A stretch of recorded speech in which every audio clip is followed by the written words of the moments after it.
2025 সালের ফেব্রুয়ারি মাস জাতীয় দলের নির্বাচকের পদ থেকে সরে যান হান্নান সরকার। নির্বাচক প্যানেলের আকার দাঁড়ায় 2 সদস্যের। সেপ্টেম্বর মাসে তৃতীয় সদস্য হিসেবে নিয়োগ দেওয়া হয় সাবেক পেসার হাসিবুল হোসেন শান্তকে। তবে এর কিছুদিনের মাথায় এবার পদত্যাগ করেন আব্দুর রাজ্জাক। আবার নির্বাচক প্যানেল হয়ে যায় 2 সদস্যের। গত প্রায় 6 মাস ধরে চলছে এভাবেই। তৃতীয় নির্বাচক খুঁজতে হবে বিসিবিকে। এই টাস্কের মধ্যেই উদ্ভূত হয়েছে আরেক পরিস্থিতি। প্রধান নির্বাচক হিসেবে গাজী আশরাফ হোসেনের চুক্তির সময়ও ফুরিয়ে এসেছে। তাই প্রধান নির্বাচক খোঁজা নিয়েও ভাবতে হচ্ছে বিসিবিকে। সিলেকশন প্যানেলের তৃতীয় সদস্য খুঁজে পেতেই যেখানে ঘাম ছুটে যাওয়ার মতো অবস্থা, সেখানে নতুন করে প্রধান নির্বাচকের খোঁজ করা তো আরও দূরের ভাবনা।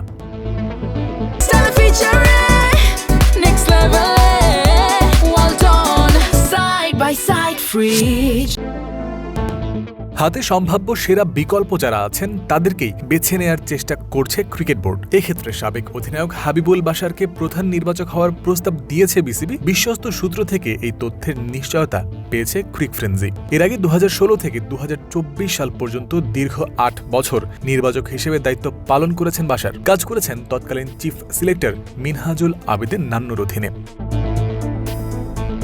হাবিবুল বাশারকে প্রধান নির্বাচক হওয়ার প্রস্তাব দেওয়ার বিষয়টা একপাশে রাখলে তৃতীয় নির্বাচক খোঁজার কাজও বাকি থাকছে বিসিবির। সেক্ষেত্রে শোনা যাচ্ছে একটা গুঞ্জন, এর আগেও জাতীয় দলের নির্বাচক হিসেবে কাজ করা সাজ্জাদ আহমেদ শিপন পূরণ করতে পারেন সেই তৃতীয় স্থান।